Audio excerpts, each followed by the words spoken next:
Student हमने thrombotic thrombocytopenic Purpura को हमने दो बुक से कवर किया है। एक तो यूएसएमएल स्टेप 1 और दूसरा यूएसएमएल स्टेप 2 से, और 15 एमसीक्यूज हमने इस टॉपिक से रिलेटेड डिस्कस किए हैं।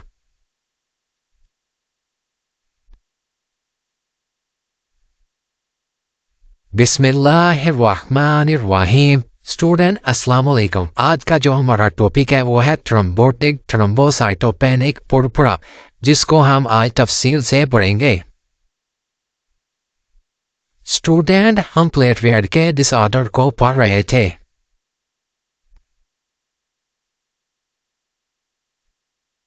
प्लेटलेट के डिसऑर्डर दो तरह के होते हैं, क्वांटिटेटिव डिसऑर्डर और क्वालिटेटिव डिसऑर्डर। क्वांटिटेटिव डिसऑर्डर वो है जिसमें प्लेटलेट की मकदार कम बनती है। क्वालिटेटिव डिसऑर्डर वो है जिसमें प्लेटलेट की मकदार बनती तो ठीक है मगर प्रॉपर वर्क नहीं करते।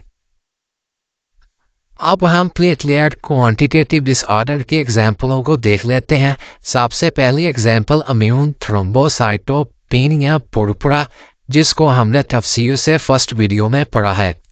दूसरी एग्जाम्पल थ्रोम्बोटिक थ्रोम्बोसाइटोपेनिक पुरपुरा, जिसको हम आज तफसील से पढ़ेंगे। तीसरी एग्जाम्पल हेमोलिटिक यूरेमिक सिंड्रोम। ये तमाम एग्जाम्पल क्वांटिटेटिव डिसऑर्डर प्लेटलेट की हैं।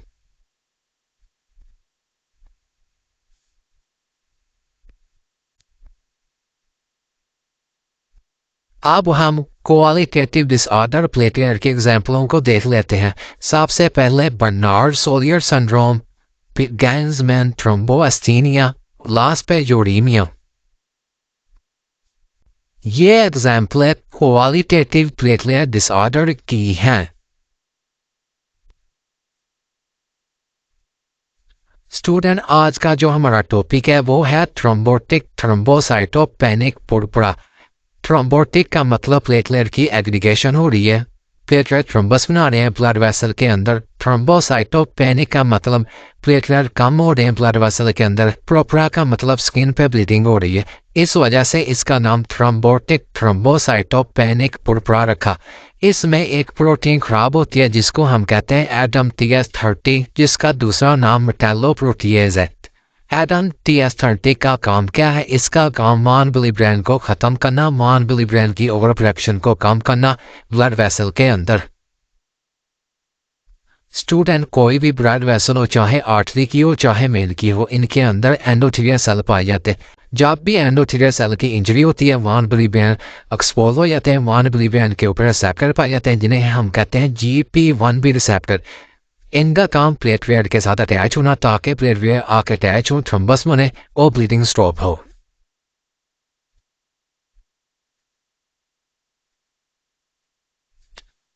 स्टूडेंट अभी मैं ब्लड वेसल को बनाने लगा हूं।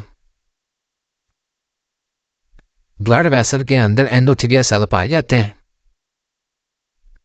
इस साइड पर इंजरी हुई एंडोथेलियल सेल की, मान बिलीब्रेन सेल एक्टिव हुए, इनके ऊपर प्रोटीन पाए थे GP1B।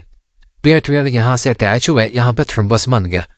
मगर जब भी यहाँ से RBCs गुजरेंगे, कुछ तो RBCs रैप्चर हो जाएंगे यहाँ से, कुछ RBCs के ऊपर ये लोड का कुछ बात लग जाएगा जिसे हम हेलमेट ऑफ सेल कहेंगे। जो RBC रैप्चर हो जाएंगे वो क्या कहलाएंगे? वो सिस्टियोसाइट सेल कहलाएंगे।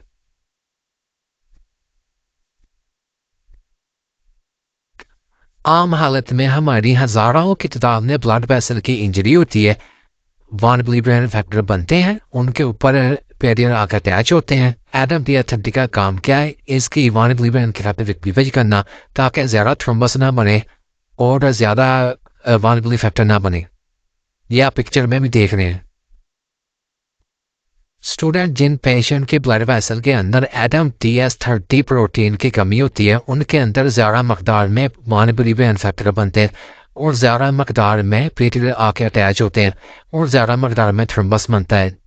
और इसी वजह से इसका नाम रखा थ्रोम्बोटिक, मतलब थ्रोम्बस बन रहे हैं, और थ्रोम्बोसाइटोपेनिक मतलब थ्रोम्बा जो प्लेटलेट की कमी हो रही है। पुरपुरा मतलब स्किन में ब्लीडिंग हो रही है, इस वजह से स्पॉन्टेनियस स्किन में ब्लीडिंग होना स्टार्ट हो जाती है। ये जो थ्रोम्बस बना ये ब्लड वेसल के अंदर बना है। जब RBC ब्लड वेसल से गुजरते हैं, जो ये थ्रोम्बस रैप्चर करेगा RBCs को, RBC रैप्चर हो गए तो एनीमिया डेवलप हो जाएगा इन पेशेंट के अंदर आरबीसी रैप्चर होते हैं, हीमोग्लोबिन ज़्यादा मकदार में बनती है, हीमोग्लोबिन कन्वर्ट होती है ज़्यादा मकदार में बिलीरुबिन, जो बिलीरुबिन का ज़्यादा बनना काज है जोंडस की। इन पेशेंट को जोंडस भी हो जाता है। थ्रोम्बोटिक थ्रोम्बोसाइटोपेनिक पुरपुरा की अगर हम काज की बात करें तो 3 मेन वजूहात की वजह से ये बीमारी होती है। सबसे पहले हेरिडेटरी, इसमें एटम TS30 प्रोटीन बनाने वाले जीव की म्यूटेशन होती है जिसको हमें तफसील से पढ़ लिया है। दूसरी काज ड्रग है, इसमें क्लोपिड्रोगा जो कि हम दिल के मरीजों में ज़्यादा इस्तेमाल करते हैं, और साइक्लोस्पोरेंटल जो कि हम इम्यूनिटी को सप्रेस करने में इस्तेमाल करते हैं। ये 2 मेन ड्रग का ज़्यादा इस्तेमाल करने की वजह से थ्रोम्बोटिक थ्रोम्बोसाइटोपेनिक पुरपुरा बीमारी होती है। तीसरी काज जो मेन है वो है इन्फेक्शन। कौन सा इन्फेक्शन? HIV का इन्फेक्शन की वजह से भी थ्रोम्बोटिक थ्रोम्बोसाइटोपेनिक पुरपुरा होती है। स्टूडेंट, अगर हम थ्रोम्बोटिक थ्रोम्बोसाइटोपेनिक पुरपुरा के क्लिनिकल फीचर की बात करें तो 5 सिम्टम को कभी नहीं भूलना जिनको हम पेंटा के नाम से भी जानते हैं। सबसे पहले इसमें फीवर होगा, मैक्रोएंजियोपैथिक हीमोलिटिक एनीमिया होगा जिसको हम माहा के नाम से जानते हैं। इसमें प्लेटलेट का लेवल कम होगा जिसको हम थ्रोम्बोसाइटोपेनिया कहेंगे। प्लेटलेट लेवल कम हुआ तो स्किन में ब्लीडिंग होना स्टार्ट हो जाएगी, और रेनल फेलियर भी होगा, और न्यूरोलॉजिकल सिम्टम भी आएंगे। न्यूरोलॉजिकल सिम्टम में क्या क्या होगा? डेजीनेस होगी, वर्टिगो होगा, स्ट्रोक भी हो सकता है। जब स्ट्रोक होगा तो पैरालिसिस भी वाकया हो सकती है। स्टूडेंट, अगर हम थ्रोम्बोटिक थ्रोम्बोसाइटोपेनिक पुरपुरा में मजीद क्लिनिकल फीचर की बात करें, इन पेशेंट में जोंडस होगा जिसको मैं अगली पिक्चर में एक्सप्लेन करता हूँ। स्टूडेंट, इनमें हीमोग्लोबिन यूरिया होगा। हीमोग्लोबिन यूरिया का मतलब यूरिन के अंदर हीमोग्लोबिन का लेवल इंक्रीज होना। और स्टूडेंट, LDH का लेवल भी इन पेशेंट में हाई होता है। LDH का लेवल क्यों इन पेशेंट में हाई होता है? स्टूडेंट, थ्रोम्बोटिक थ्रोम्बोसाइटोपेनिक पुरपुरा में ब्लड वेसल के अंदर थ्रम्बस बनता है।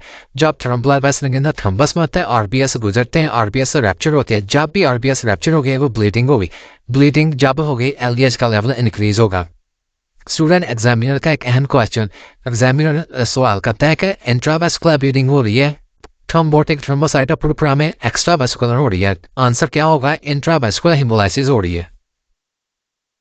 स्टूडेंट, इस पिक्चर को देखें, ब्लड वेसल के अंदर थ्रम्बस बना हुआ है। जब भी RBS गुजरेंगे, RBS रैप्चर होंगे। RBS के रैप्चर को हम सिस्टोसाइट सेल कहते हैं। कुछ RBS रैप्चर नहीं होंगे बल्कि थ्रम्बस का कुछ पार्ट RBS की सरफेस पर अटैच हो जाएगा जिसको हम कहेंगे हेलमेट ऑफ सेल। स्टूडेंट, इस पिक्चर को देखें, जब RBS रैप्चर होंगे, RBS हीमोग्लोबिन निकलेगी, हीमोग्लोबिन का लेवल इंक्रीज हो जाएगा, हीमोग्लोबिन कन्वर्ट हो जाएगी बिलीरुबिन के अंदर। बिलीरुबिन जो कि काज है जोंडस की। स्टूडेंट, अब आपको समझ आ गई जोंडस क्यों होगा इन पेशेंट के अंदर थ्रोम्बोटिक थ्रोम्बोसाइटोपेनिक पुरपुरा में। स्टूडेंट, इन पेशेंट की अगर हम डायग्नोज की बात करें, ये पेशेंट क्लिनिकली डायग्नोज हो जाते हैं, फिर भी हम पेरिफेरल स्मीयर करवाते हैं। पेरिफेरल स्मीयर में हमें सिस्टोसाइट सेल मिलते हैं, यहाँ हमें हेलमेट सेल मिलते हैं। स्टूडेंट, जब हम CBC करवाते हैं प्लेटलेट का काउंट डिक्रीज होता है। जब हम RFT करवाते हैं तो केराटिन का लेवल हमें हाई मिलता है। स्टूडेंट, अब मैं पास्ट पेपरों में रिपीट होने वाले MCQs को डिस्कस करने लगा हूँ। प्लेटलेट के फंक्शन को चेक करने के लिए कौन सा टेस्ट किया जाता है? Bleeding time. इसकी नॉर्मल वैल्यू कितनी है? 10 से 14 मिनट। ब्लड काबुलेशन के लिए 2 चीज़ें रिक्वायर होती हैं। मेरा कहने का मतलब है खून को जमने के लिए 2 चीज़ें रिक्वायर होती हैं, प्लेटलेट और क्लोटिंग फैक्टर। क्लोटिंग फैक्टर क्या है? ये एक प्रोटीन है जो कि लीवर बनाता है। ये कितने किस्म के होते हैं? 1 से लेकर 12 तक होते हैं। इनको 2 हिस्सों में तकसीम किया जाता है, एक्सटेंजिंग पाथवे में, इंटेंजिंग पाथवे में। एक्सटेंजिंग पाथवे को चेक करने के लिए कौन सा टेस्ट किया जाता है? Prothrombin time. इसकी नॉर्मल वैल्यू कितनी है? 11 से 13 सेकंड। कौन से क्लोटिंग फैक्टर इसमें अहम किरदार अदा करते हैं? 7 और 5।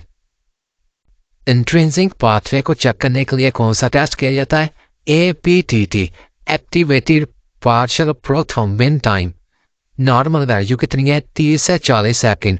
कौन से क्लोटिंग फैक्टर अहम किरदार अदा करते हैं? 12, 11, 9, 8। स्टूडेंट, एक अहम बात, ITP और TTP को हम कैसे डिफरेंशिएट करें? इम्यून थ्रोम्बोसाइटोपेनिक पुरपुरा में नॉर्मल स्प्लीन होती है और प्लेटलेट काउंट डिक्रीज होता है, जबकि थ्रोम्बोटिक थ्रोम्बोसाइटोपेनिक पुरपुरा में तमाम सेल जो होते हैं वो डिक्रीज होते हैं और रेनल फेलियर होता है। स्टूडेंट अगर हम थ्रोम्बोटिक थ्रोम्बोसाइटोपेनिक पुरपुरा के ट्रीटमेंट की बात करें, फर्स्ट लाइन थेरेपी क्या देंगे? Plasma exchange. इसका दूसरा नाम क्या है? Plasma pheresis. अगर प्लाज्मा एक्सचेंज अवेलेबल नहीं है तो डिले है तो फिर हम फ्रेश फ्रोजन प्लाज्मा लगा सकते हैं, जिसकी शॉर्ट फॉर्म क्या है? FFP। स्टूडेंट हम इस पेशेंट में स्टेरॉइड भी लगा सकते हैं। स्टेरॉइड क्यों लगाएंगे? ये प्लेटलेट की एग्रीगेशन को कम करेंगे। स्टूडेंट हम इस पेशेंट में ड्रग भी दे सकते हैं, डाइपैरासिटामोल। ये भी प्लेटलेट की एग्रीगेशन को कम करेगी। स्टूडेंट बहुत से स्टूडेंट का क्वेश्चन होगा कि इस पेशेंट में प्लेटलेट कम हो रहे हैं तो हम पेट्रिया लगाएं। स्टूडेंट जब हम पेट्रिया लगाएंगे इस पेशेंट के अंदर मजीद थ्रम्बस बनेंगे और मजीद ब्लीडिंग होगी, और इस वजह से हम प्लेटलेट इस पेशेंट में नहीं लगा सकते। स्टूडेंट ट्रीटमेंट के हवाले से एग्जामिनर के दो अहम MCQ। First MCQ, thrombotic thrombocytopenic Purpura के ट्रीटमेंट चॉइस बताएं, तो क्या आंसर क्या होगा? Plasma exchange. दूसरा MCQ, एक पेशेंट इमरजेंसी में आया, उसमें बहुत ज़्यादा ब्लीडिंग हो रही है, इमरजेंसी में प्लाज्मा एक्सचेंज अवेलेबल नहीं है, तो हम क्या चीज़ लगाएंगे ताकि उसकी ब्लीडिंग स्टॉप हो जाए? तो हम FFP लगाएंगे, जिसे हम कहते हैं फ्रेश फ्रोजन प्लाज्मा। ये बहुत इंपॉर्टेंट MCQs हैं। तो देन इस वीडियो को लाइक और शेयर करें। अगर आपको कुछ मुश्किल आई इस वीडियो में कमेंट करके आप पूछ सकते हैं। मैंने डिस्क्रिप्शन में व्हाट्सएप का ग्रुप भी दे दिया है, आप व्हाट्सएप ग्रुप को भी ज्वाइन कर सकते हैं।